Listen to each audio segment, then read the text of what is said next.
On this Tuesday night, limiting social contacts to stop the spread.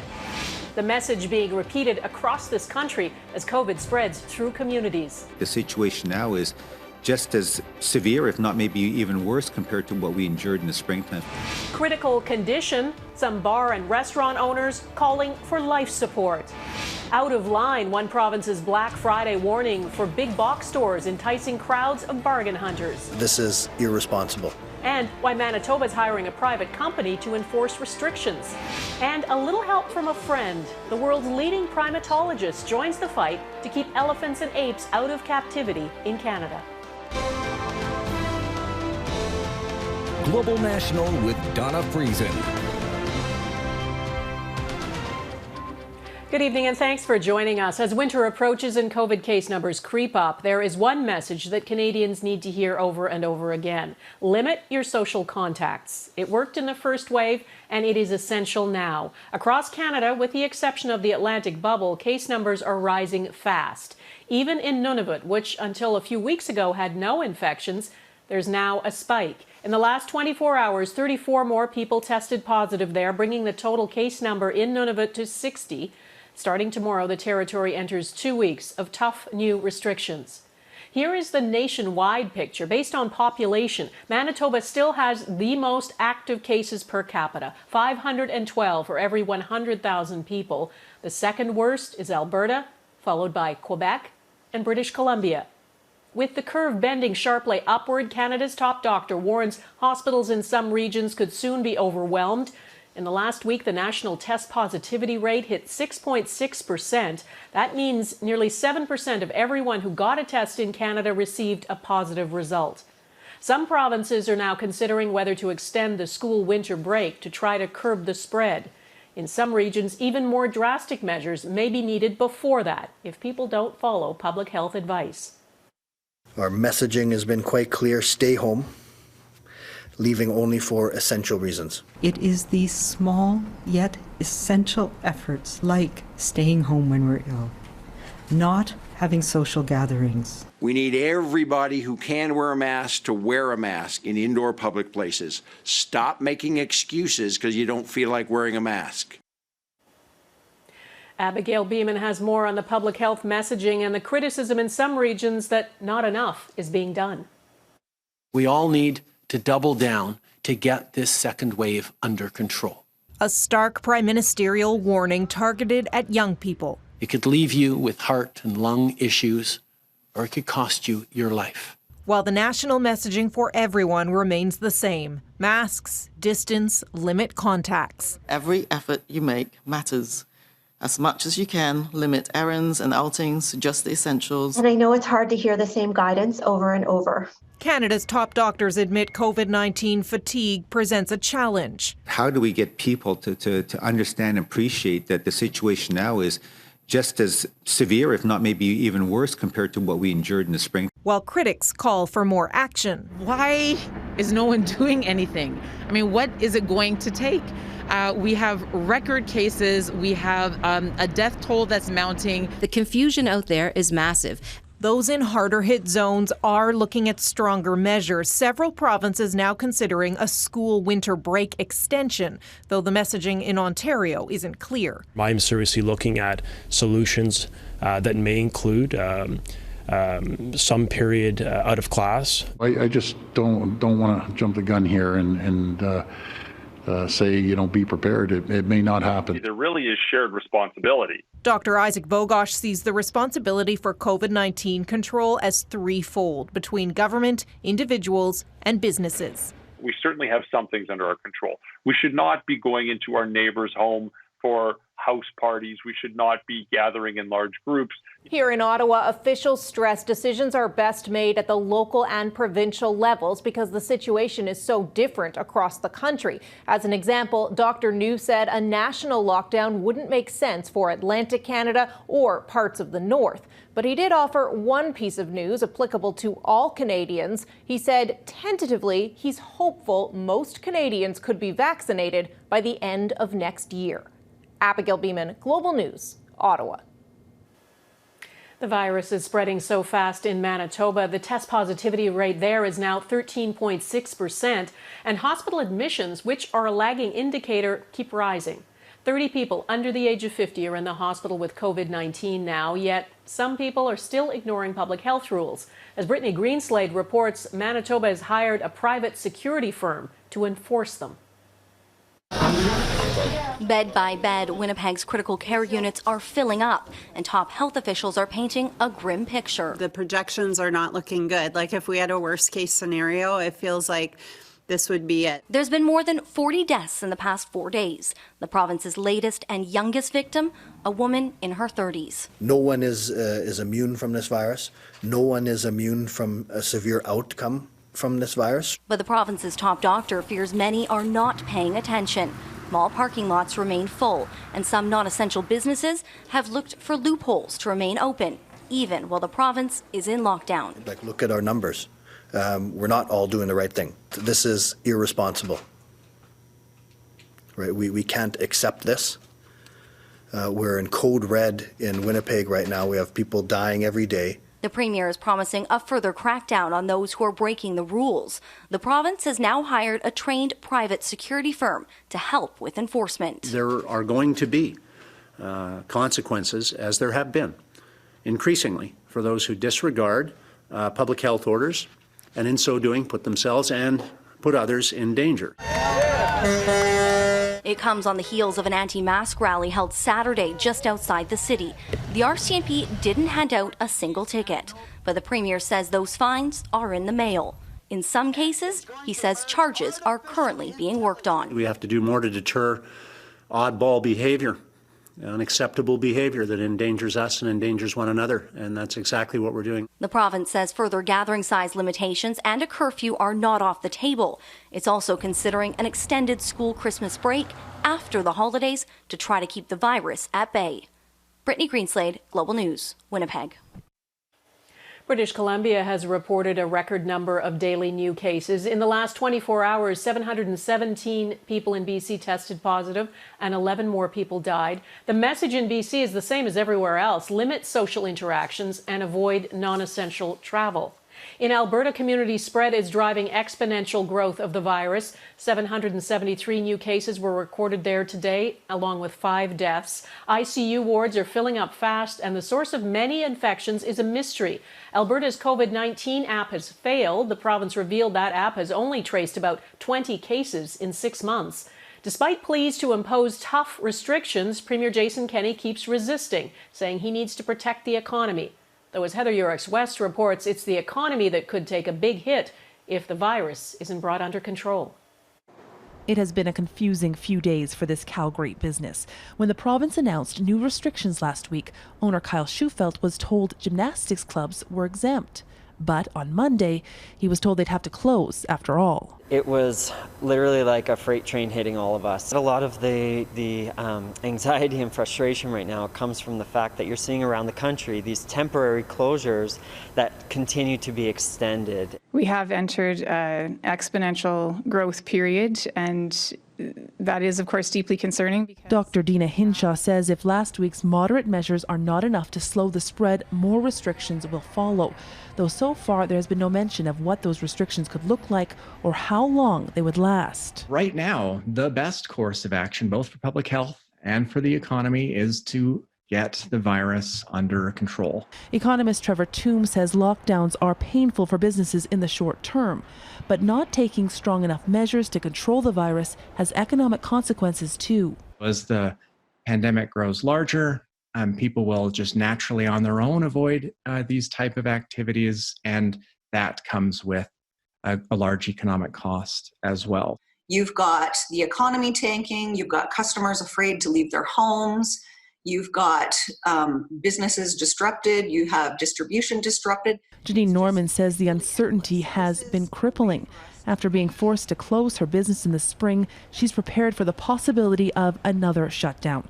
She teamed up with 24 other small businesses in Calgary, and they've moved online. This helps and gives us, one more way to reach our customers. If they're not able to come into our stores, we can certainly get to them now. But going online isn't an option for all. Schufelt can only wait for the province's next move and hope for the best. If we're all in this together, we really need to be all in this together, and that's not happening right now.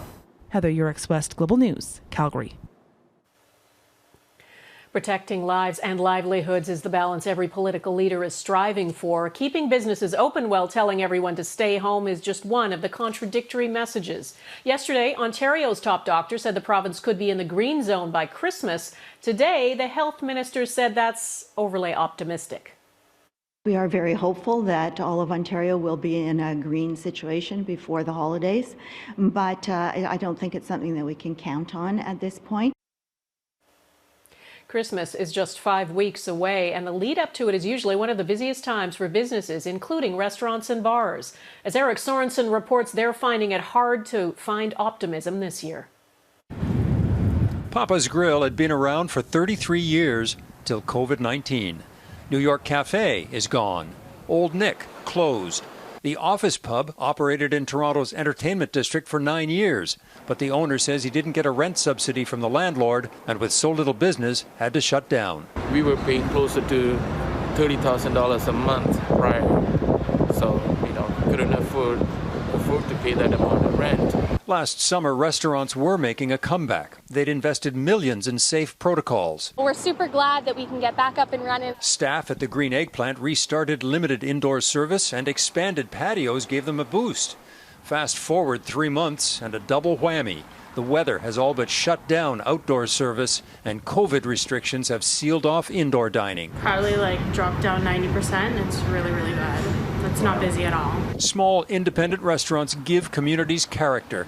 They've been a bulwark against the big box economy.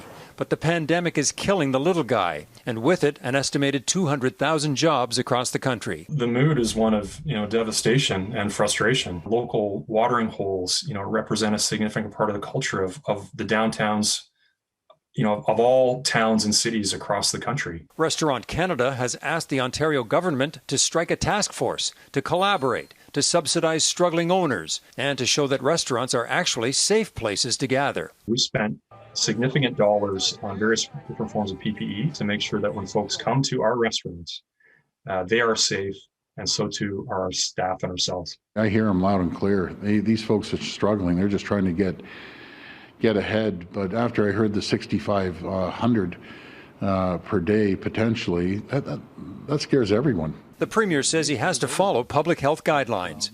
Restaurant Canada says 10,000 locations have closed so far, and with a combined wave of COVID and cold weather, another 40,000 may not last much longer. Can the business keep going through the winter? I don't know. It's very hard to say. I hope so, but right now it doesn't seem like it. Eric Sorensen, Global News, Toronto. There appear to be cracks forming in the Atlantic bubble after months of low case numbers. Officials in Nova Scotia now say there's evidence of community spread. 7 recent cases have no links to travel, and the province's top doctor is urging people to be vigilant. This is very concerning and an important turn of events for us here in Nova Scotia. I firmly believe we are still at a point where we can control the COVID path that we follow, but it depends on what we all do together. And in Saskatchewan, officials are imposing new restrictions as part of what they're calling a 1-month slowdown. And we are now strongly recommending that only members of your immediate household be allowed in your home. The province is suspending visits to long-term care facilities with a few exceptions, and masks are now mandatory in public spaces province-wide in Saskatchewan. Failure of leadership coming up. What went wrong inside the RCMP's National Intelligence Centre?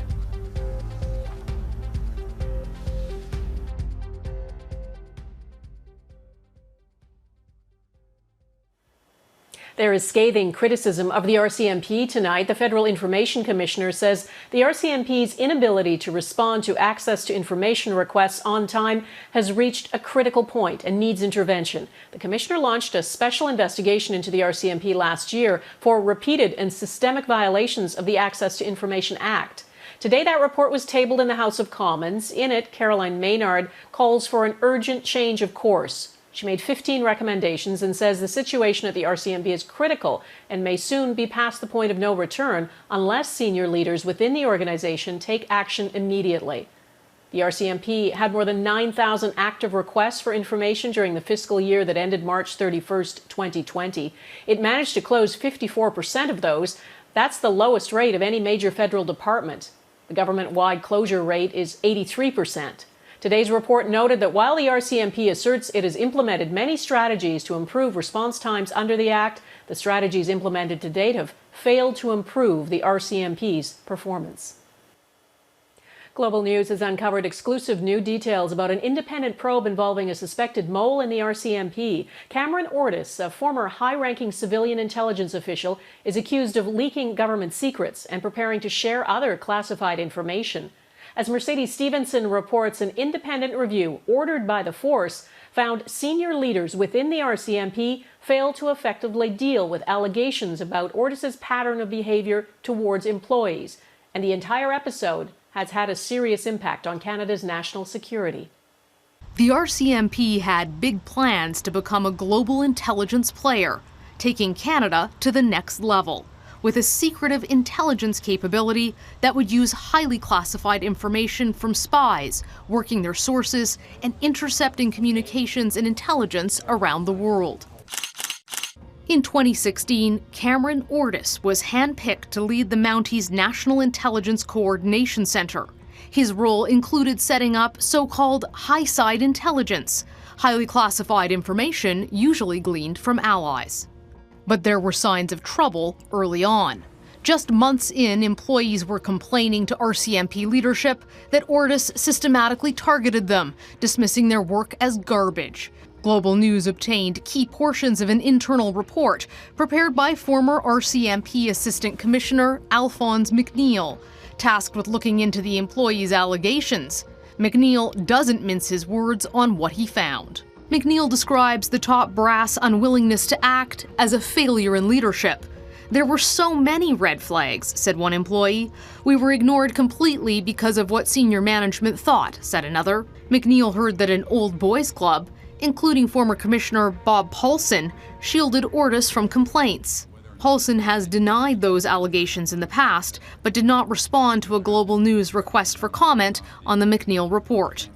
The report also says Ortis and RCMP leadership dismissed employee complaints as staff upset with major organizational changes being introduced. Within every Jessica Davis, a former CSIS analyst, says that scenario is especially concerning. It probably would have enabled him to engage in some of the alleged criminal activities for a much longer period of time without any suspicions being levied against him on that front. Commissioner Brenda Lucki has defended the force's response. Once the RCMP became aware of the alleged activities, we worked with partners to take immediate steps to safeguard the information. But Davis says the Ortis case has damaged the Mounties' international reputation. Mr. Ortis's arrest certainly dealt a significant blow to the RCMP and that organization specifically.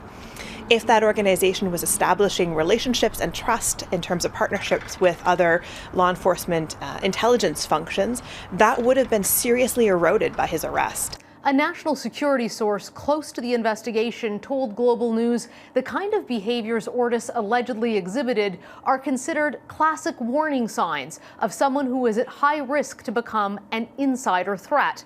But the RCMP brass did not effectively address the problem. Donna? Mercedes Stevenson in Ottawa, thanks. Ahead, the storms just keep coming. Hurricane Iota hammers Central America.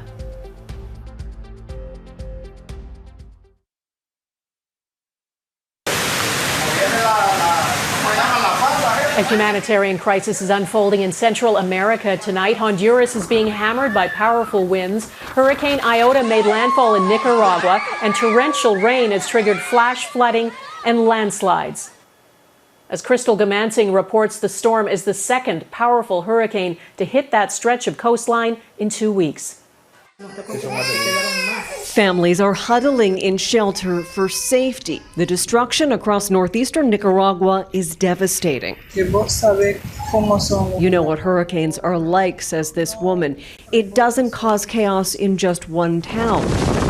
Hurricane Iota, the strongest to make landfall this season, hit late Monday night. It registered as a Category 4 storm, packing sustained wind speeds of up to 249 kilometers per hour.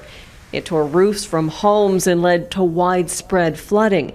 It hit virtually the same region of Central America still reeling from Hurricane Eta, which struck just 13 days ago. And the threat isn't over. Forecasters anticipate nearly a meter of rain will fall this week. It's record-breaking in every sense of the word. We are currently with Iota on the 30th named tropical storm of the Atlantic hurricane season. Canadian aid agencies such as Oxfam and Plan International operating in the region say the need for assistance will be great. All of this is happening on a backdrop of an already active drought and food insecurity situation, as well as a time when we're seeing surges in COVID-19 cases. We need clothes. That's something really important. Water, and also basic reconstruction materials for houses. Plan International's office in Bilwi in the north was used to shelter people at the height of the storm. Right now, safe accommodations, especially for children, food, and clean water are key. The World Food Program says support for those in Nicaragua, Honduras, and Guatemala will likely be needed until mid-2021. Crystal Gamansing, Global News, London. Guardian Rangers next, tracking a rare giraffe.